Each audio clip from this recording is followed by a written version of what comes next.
રાવજીભાઈ જે છે એ રામસિંહભાઈ રાવજીભાઈએ રાવળની જગ્યાએ રાવત એટલે કે RAVAT કરેલું છે। હવે RAVAT કરી અને OBC કેટેગરીમાંથી એ સીધા જ ST કેટેગરીમાં ટ્રાન્સફર થઈ ગયા છે અને એક વ્યક્તિ ST કેટેગરીમાં ટ્રાન્સફર થવાના કારણે તમામ જે બીજા લોકો છે એ બીજા લોકો પણ ST કેટેગરીમાં ટ્રાન્સફર થઈ ગયા। તો અધિકારીઓની મિલીભગત, કાગળમાં છેડછાડ અને તેની સાથે સાથે જે નાણાકીય વ્યવહારો થયા એને કારણે જ આ શક્ય બન્યું એવું મારું માનવું છે। અને આના કારણે જે લોકો છે એ લોકોએ ક્યાંક ને ક્યાંક સરકારી નોકરીમાં પણ લાભ લીધેલો છે। આપણે જ્યારે આદિવાસીની વાત કરીએ તો ઘણા બધા શહેરોમાં અને શહેરમાં રહેતા લોકોને ખબર નથી કે આદિવાસી કઈ પરિસ્થિતિમાં રહેતા હોય છે। ઘણી બધી વાર જ્યારે ST સર્ટિફિકેટની વાત આવે એટલે જે અસલી આદિવાસી છે એ ઓફિસોના ધક્કા ખાય ST સર્ટિફિકેટ માટે એવું પ્રૂવ કરવા માટે કે હું આદિવાસી છું। અને અનેકવાર એવી ઘટનાઓ આપણે જોઈ છે કે જેમાં જે ST છે પણ નહીં એટલે જે આદિવાસી છે પણ નહીં એ આદિવાસી સર્ટિફિકેટના નામ પર કૌભાંડ કરી અને સરકારી નોકરી અને એ આદિવાસી હકની જે નોકરી છે એ ખાઈ જતા હોય છે।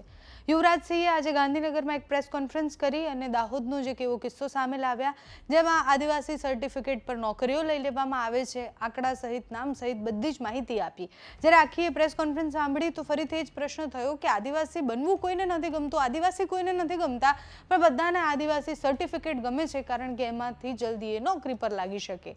આની પહેલા અનેકવાર યુવરાજસિંહ અમારી ઓફિસે આવ્યા ત્યારે આપણે વિસ્તારથી વાતચીત કરેલી જ છે, ઇન્ટરવ્યુઝ પણ છે કે જેમાં પરિવારમાં કોઈ જ આદિવાસી નથી એટલે પિતા OBC છે અને પછી દીકરા અચાનકથી આદિવાસી કેવી રીતના થઈ જાય એ બધા જ પ્રશ્ન છે। આજે પણ દાહોદનો એક કિસ્સો તમે પહેલા આખી એ ઘટના સાંભળો, કઈ રીતના છેતરવામાં આવ્યા, કઈ રીતના એ આખી ઘટના બની એટલે કે આદિવાસી સર્ટિફિકેટ નીકાળવાથી લઈને સરકારી નોકરી આખી ચેન જે હતી એ સમજો, સાથે જ મોડસ ઓપરેન્ડી શું હોય છે, આ લોકો કેવી રીતના આદિવાસી સર્ટિફિકેટ લઈને નોકરી લેતા હોય છે એ સાંભળો। કહેવાય છે કે કામધેનુને ન મળે સૂકું તણખનું લીલાછમ ખેતરો આખલા ચરી જાય છે, એવો જ ઘાટ અત્યારે ગુજરાતની જે ખરેખર સૌથી રીતે જોવા જઈએ તો છેવાડેમાં રહેલો સમાજ એટલે કે આદિવાસી સમાજ અને એ આદિવાસી સમાજના જે સાચા હક, અધિકાર અને ન્યાયની જે લડાઈ છે એ લડાઈમાં જે પ્રમાણપત્રોની વાત આવે ત્યારે પ્રમાણપત્રો, બોગસ જે પ્રમાણપત્રો હોય એ ઝડપથી ઇસ્યુ થઈ જાય છે, પ્રમાણિત પણ થઈ જાય છે અને નોકરી પણ મળી જાય છે। જ્યારે સાચો આદિવાસી જે છે, અનુસૂચિત જનજાતિમાં આવતો વ્યક્તિ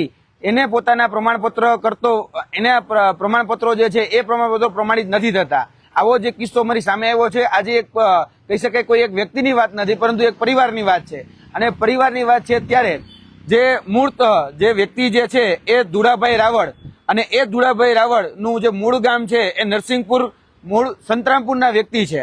જ્યારે એ પરિવારના જે અન્ય જે સભ્યો જે છે એ અન્ય સભ્યો જ્યારે દાહોદ જિલ્લાના સિંગવડ ખાતે એટલે કે સંજેલી તાલુકામાં આવ્યા અને એ સંજેલી તાલુકામાં બોગસ અનુસૂચિત જનજાતિનું એટલે કે ST કેટેગરીનું સર્ટિફિકેટ મેળવી અને ક્યાંક ને ક્યાંક જે ST કેટેગરી કોટાના જે લાભો હોય એ લાભો લીધા છે એવું અમારી સામે અત્યારે ક્યાંક ને ક્યાંક આખી જે બાબત જે છે એ બાબત ફલી થઈ છે। આ અમે અત્યારે આંબો તૈયાર કર્યો છે, તેમાં તમે જોઈ શકો છો કે આખો જે પરિવાર જે છે એ પરિવાર ધુડાભાઈ રાવળનો પરિવાર અને એ ધુડાભાઈ રાવળના પરિવારના જે લોકો જે છે એમાં ખાસ કરીને જે રામસિંહભાઈ રાવજીભાઈ રાવળ, રૂપસિંહભાઈ રાવજીભાઈ રાવળ અને એના જે સભ્યો જે છે એ સભ્યોએ ક્યાંક ને ક્યાંક જે મૂળાક્ષર જે છે એ મૂળાક્ષરમાં બદલાવ કરી અને આખું જે સર્ટિફિકેટ એટલે કે કાસ્ટ સર્ટિફિકેટ જાતિ પ્રમાણપત્ર કહેવાય એ જાતિ પ્રમાણપત્રમાં ફેરફાર કરેલો છે। હવે જાતિ પ્રમાણપત્ર જોવા જઈએ તો આ જે જાતિ પ્રમાણપત્ર છે એ RAVAL એટલે કે રાવળનું જાતિ પ્રમાણપત્ર છે। રાવળનું જાતિ પ્રમાણપત્રમાં રામસિંહભાઈ રાવજીભાઈ જે છે એ રામસિંહભાઈ રાવજીભાઈએ રાવળની જગ્યાએ રાવત એટલે કે RAVAT કરેલું છે। હવે RAVAT કરી અને OBC કેટેગરીમાંથી એ સીધા જ ST કેટેગરીમાં ટ્રાન્સફર થઈ ગયા છે અને એક વ્યક્તિ ST કેટેગરીમાં ટ્રાન્સફર થવાના કારણે તમામ જે બીજા લોકો છે એ બીજા લોકો પણ ST કેટેગરીમાં ટ્રાન્સફર થઈ ગયા અને તેનો લાભ પોતાના પરિવારના જે અન્ય સભ્યો છે એ અન્ય સભ્યોને પણ મળેલો છે।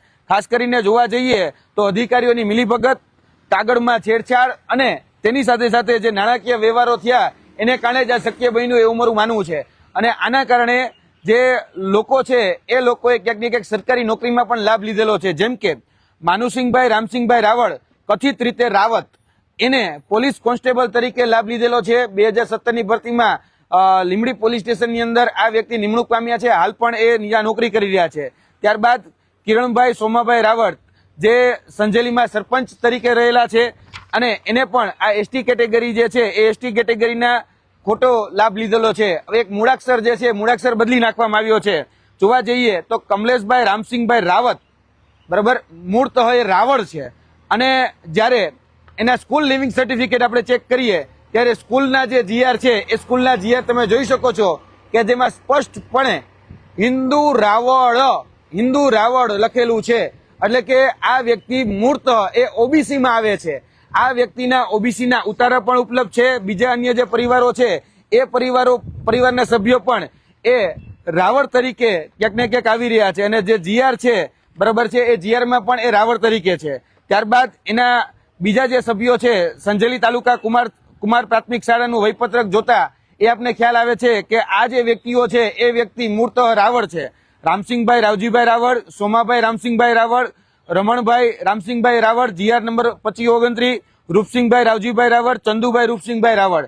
આ જે લોકો છે એના 7/12/8 ના જે ઉતારા છે એ 7/12/8 ના જે ઉતારા છે તેમાં પણ આ વ્યક્તિ જે છે એ વ્યક્તિ ક્યાંક ને ક્યાંક રાવળ તરીકે જ જોવા મળશે તમને. પણ અહીં તમે જોઈ શકો છો કે આ 7/12/8 નો જે ઉતારો છે એ 7/12/8 ના ઉતારોમાં આ વ્યક્તિ એ રાવળ તરીકે તમને જોવા મળતો હશે.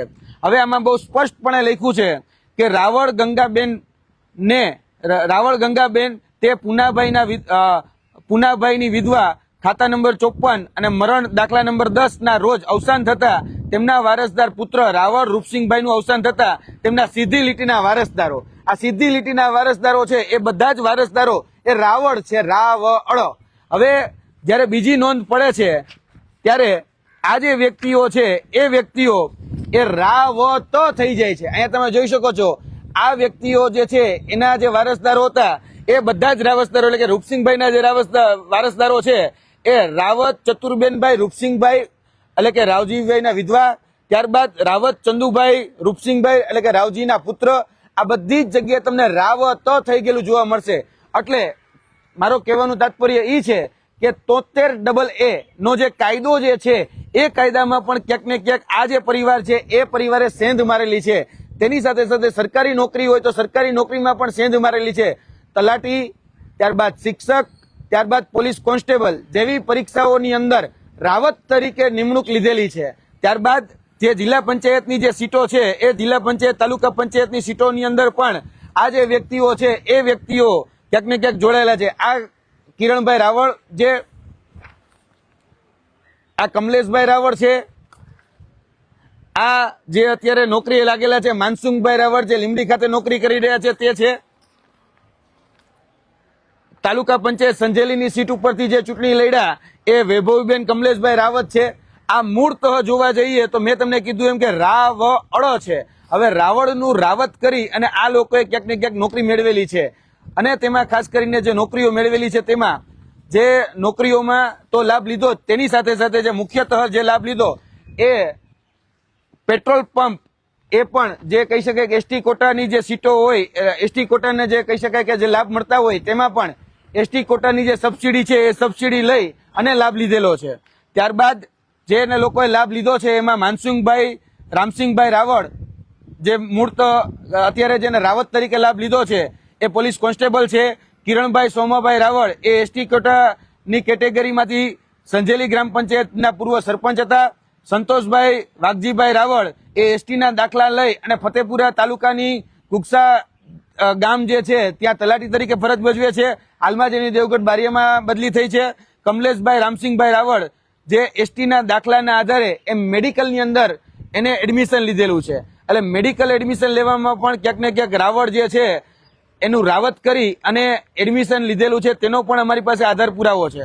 આ સમગ્ર જે આધાર પુરાવો છે તેમાં અમે આ બધાના રોટી બેટી વ્યવહાર નક્કી જોયા ત્યારે કહી શકાય ગાંધીનગરના પાલજની અંદર આમનો રોટી બેટી વ્યવહાર થયેલો છે. ત્યાં રાવળ તરીકે રોટી બેટી વ્યવહાર થયેલો છે.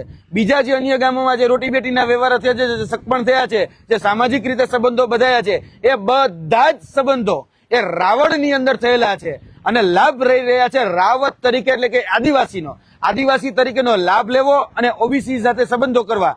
આ એની મૂર્ત જે રહી એ મોડસ ઓપરેન્ડી રહી છે. ક્યાંક ને ક્યાંક આના માધ્યમથી સરકારને અમે અપીલ કરવા માંગીએ છીએ કે જે લોકો ખોટી રીતે લાભ લઈ રહ્યા છે તેને અટકાવવામાં આવે અને આની ઉપર વિજિલન્સની તપાસ કરવામાં આવે, તેની સાથે સાથે આની પર ફોજદારી ગુનો દાખલ કરવામાં આવે એવી આ માધ્યમથી અમારી માંગણી છે. જી, આપના પ્રશ્ન.